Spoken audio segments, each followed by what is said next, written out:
Hey guys, it's me, Kieran. So today, we're fucking outside. Okay, look, I get it. This is not a good way to start a commentary. So you might be wondering, why am I fucking outside? Some of you have probably never heard of me. This is your first impression of me. I'm reviewing a game in the fucking wilderness. So, you might be wondering why I'm reviewing Bejeweled Free in the wilderness. Well, the truth is, I kind of did a little on vacation with the Zambian government. Just a little feud. So basically what I'm saying is the Zambian government might be after me right now. They might. No control. I yield, I fucking yield! Get him off, just fucking watch it, will you? Fuck! Oh my fuck! Jesus fuck! Fuck! God, those are fucking nice handcuffs. Oh my god. Who the fuck is calling me? God, this better not be a fucking forest. Jesus Christ. Who the fuck is... It's Karen Pixelland.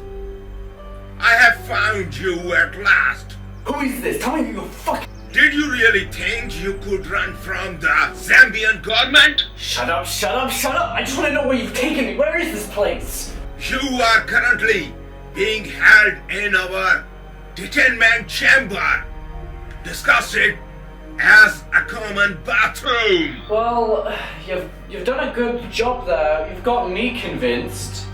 I have been watching a lot of natural documentaries recently, and I have gotten bored.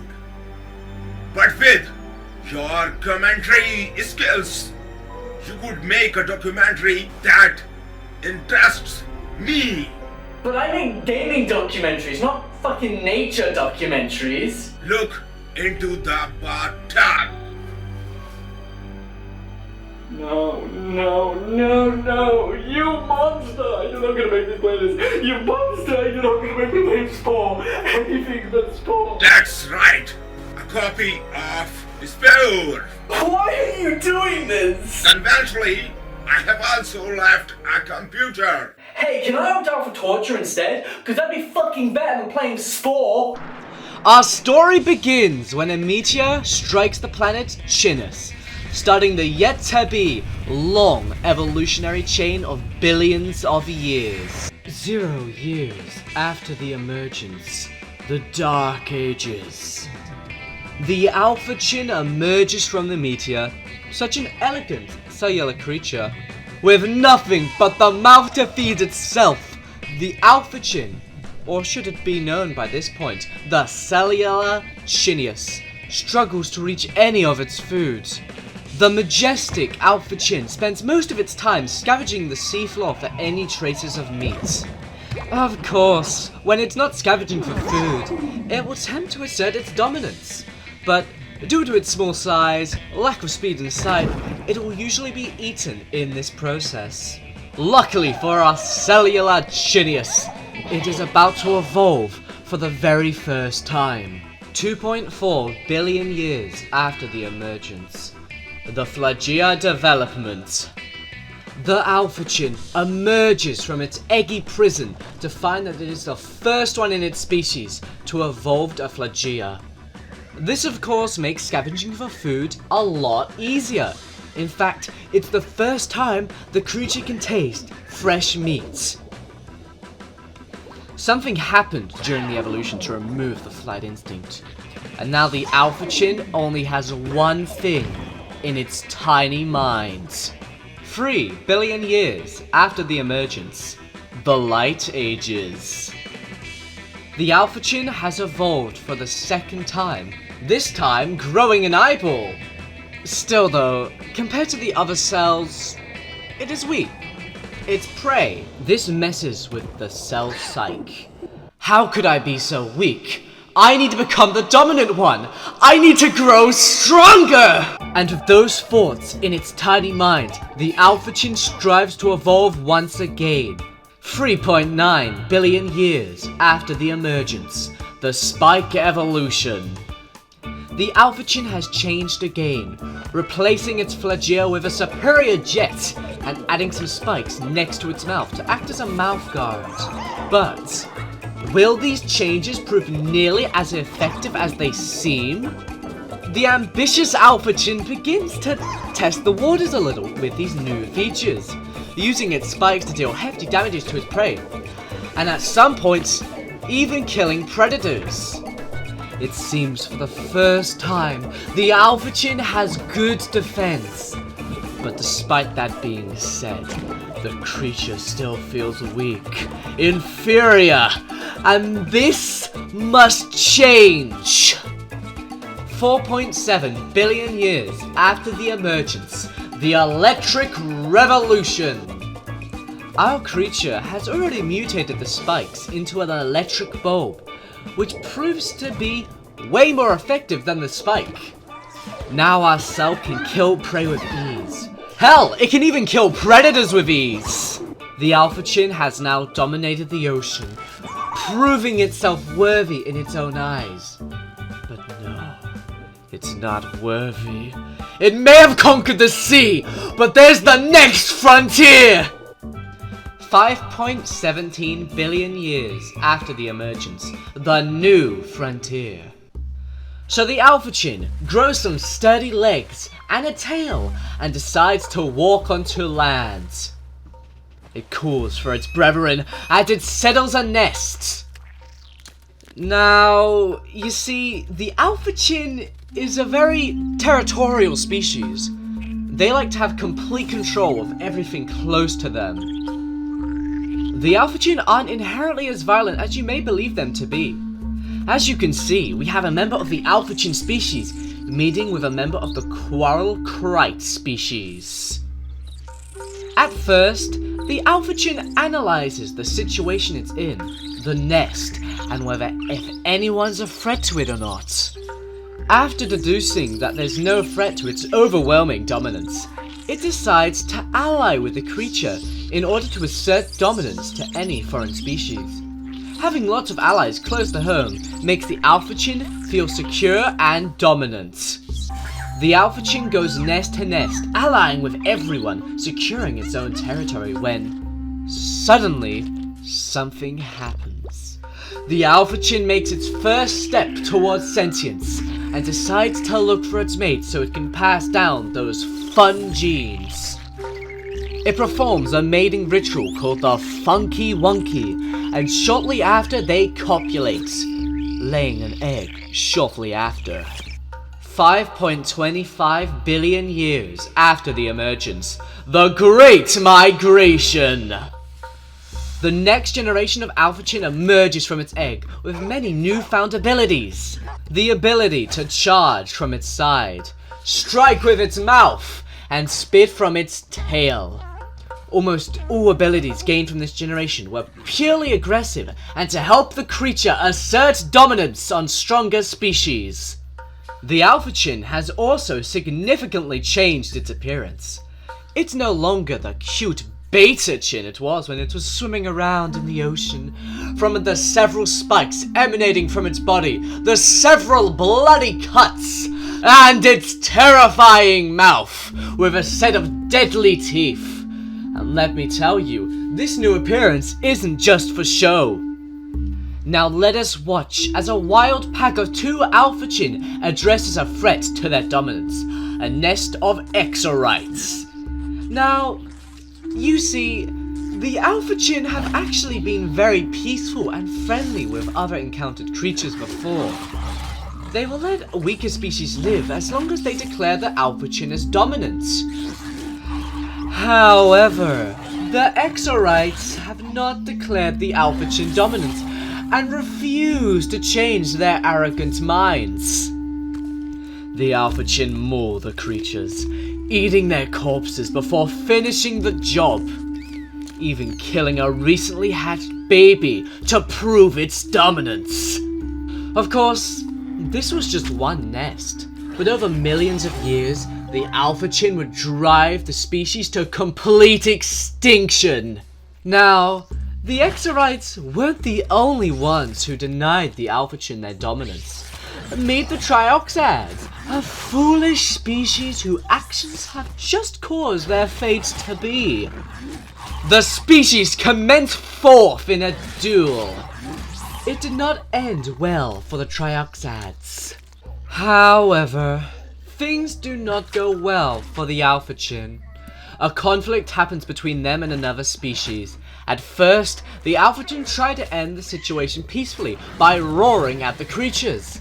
But after seeing its fellow pack member killed in front of it, it stomps directly into the nest of hostile creatures!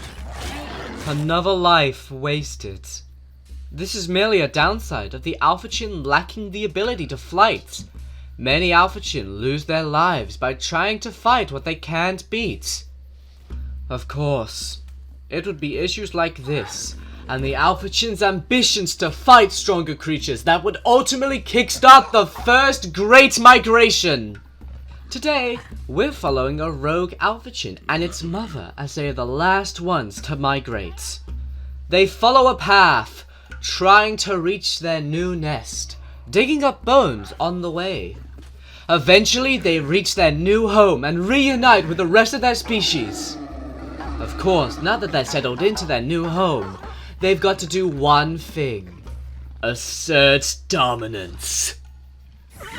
They attempt to sway their neighbors socially, but after failing to impress a Garminga, they decide to take the aggressive route instead, and they maul it. This may look like an overreaction to not appreciating the Alphachin singing, but you've got to remember, to the Alphachin, it's befriend or be food. Anyways, it was at this moment of killing a baby that the Alphachin had just felt its step closer to sentience.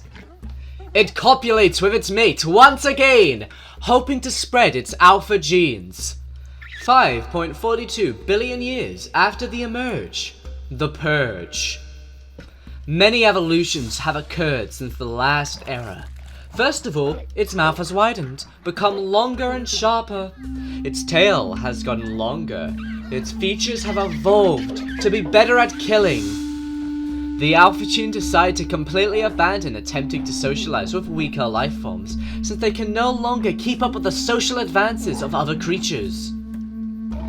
Here we see a pack of 3 Alphachin maul a Herbel to death in its own nest, and then attacking anyone else in the nest, even killing a baby.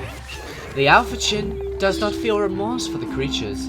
It is just glad to assert its dominance by killing everything in sight. This event is called the Purge. Here we see the Alphachin wiping out a nest of Samdita.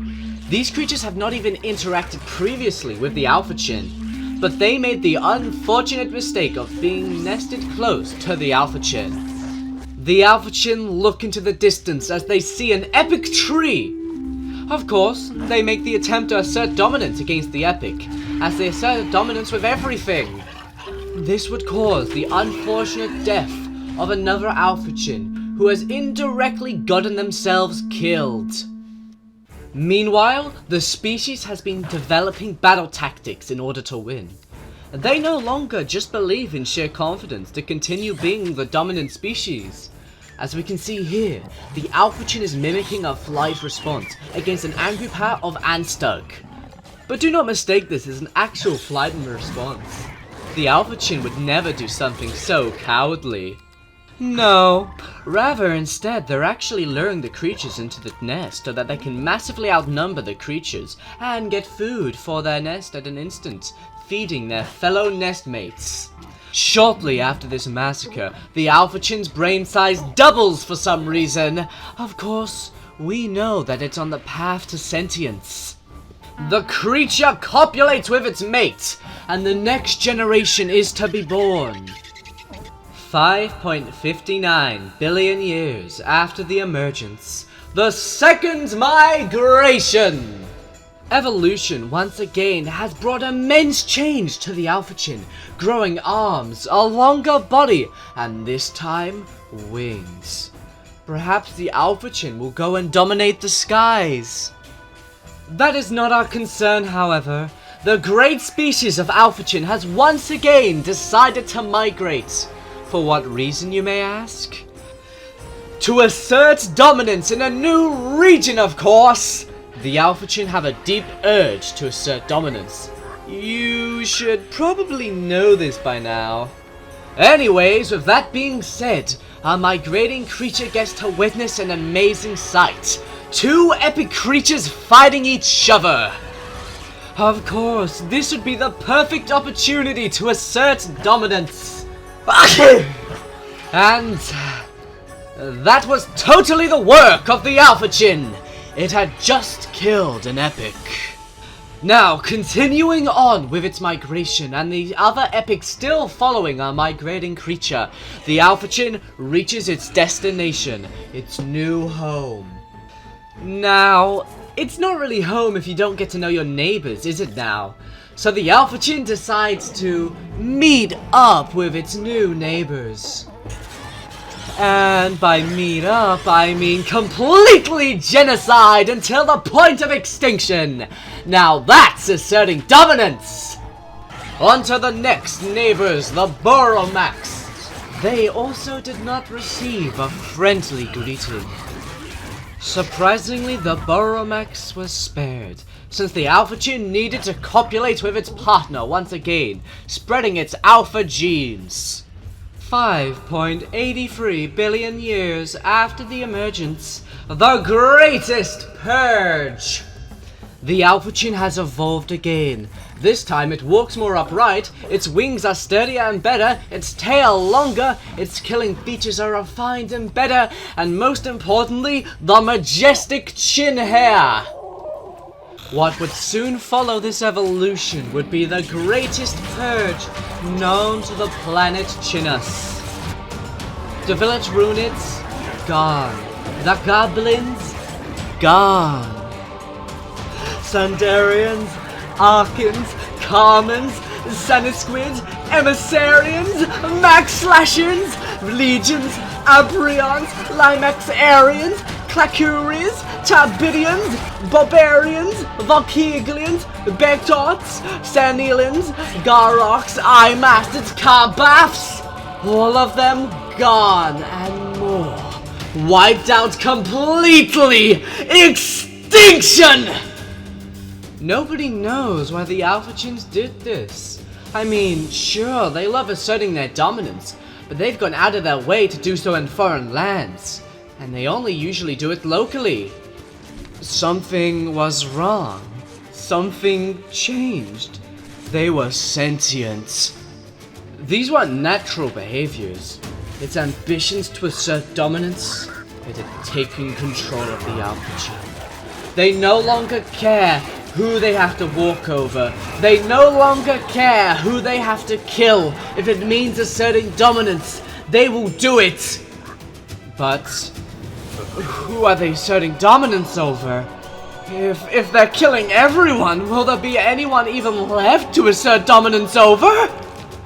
The Great Purge lasted for almost 1 billion years. 900 million to be exact. What was weird was that the Alphachin experienced almost 0 evolution during this period. It was almost as if their evolutionary clock had come to a standstill. Eventually, the Purge had come to an end. The entire continent was purged. There were some survivors, of course. They didn't wipe out everyone. But by that point, it was too late. 95% of all life was exterminated by the Alphachin trying to assert dominance.